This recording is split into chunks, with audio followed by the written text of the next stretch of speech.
لیکن قرآن میں یہ سورت اس اعتبار سے بھی ممتاز ہے، اس کی 4 آیات پر ذرا توجہ کریں گے، عجیب حقائق سامنے آئیں گے۔ جہاں یہ قرآن مجید کے حسن صوت اور حسن لفظی کی معراج ہے، وہیں اس کی پہلی 4 آیات میں 4 چوٹی کی چیزوں کا ذکر ہے، سب سے اونچی چیزیں۔ پہلی آیت کیا ہے؟ الرحمن، ایک آیت ہو گئی۔ رحمان کیا ہے؟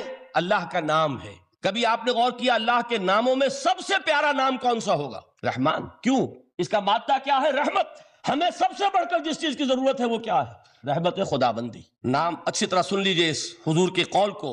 حضور فرماتے کوئی شخص جنت میں مجرد اپنے عمل کی بنیاد پر داخل نہیں ہو سکے گا جب تک کہ رحمت خداوندی دستگیری نہ کرے۔ کسی صحابی نے بڑی ہمت اور جرأت کا ثبوت دیا کہ پوچھ لیا کیا حضور آپ بھی؟ جب آپ نے فرمایا کوئی شخص داخل نہیں ہو سکتا جنت میں محض اپنے عمل کی بنیاد پر جب تک کہ رحمت خداوندی جو ہے وہ دستگیری نہ فرمائے۔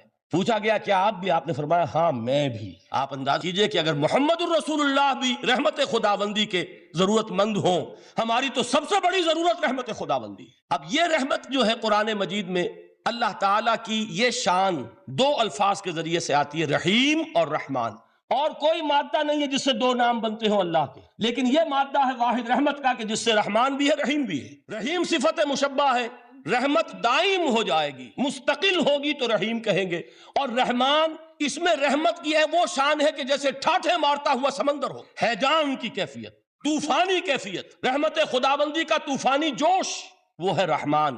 آپ تو رہتے اس علاقے میں ہیں، آپ کو معلوم ہے عرب اگر بھوکا مرا جا رہا ہو تو کیا کہے گا؟ انا جوعان۔ پیاسا مرا جا رہا ہو انا عطشان۔ بہت غضبناک ہوگا غضبان، غضبان آصفہ قرآن میں آیا ہے، بہت غضبناک۔ رحمان جس کی رحمت جو ہے جوش میں ہے، ٹھاٹھے مارتے ہوئے سمندر کے مانند۔ تو یہ اللہ تعالیٰ کے ناموں میں سب سے پیارا نام۔ اب آگے چلیے، الرحمن علم القرآن، رحمان نے قرآن سکھایا۔ رحمت خداوندی کا سب سے بڑا مظہر، رحمان کی رحمانیت کا سب سے بڑا مظہر قرآن ہے۔ ان میں جو منطقی ربط ہے اس کو سمجھتے جائیے۔ اچھا آپ یہ سوچئے جو علم بھی انسان کو حاصل ہوا وہ کس نے دیا؟ اللہ نے۔ سائنس کا علم کس نے دیا؟ اللہ نے۔ علم آدم الاسماء کلہا، وہ علم الاسماء جو حضرت آدم کو دے دیا گیا تھا ازل میں، یہ اسی کا ظہور ہے، یہ اسی کی ایکسفولیشن ہے جو ہو رہی ہے اور ہوتی رہے گی ابھی۔ اور دوسرے علم ہے وہ کس نے دیے؟ اللہ نے دیے۔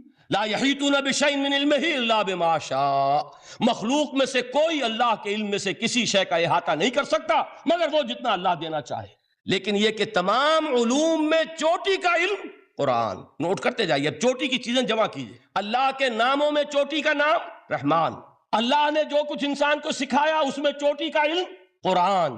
خلق الانسان،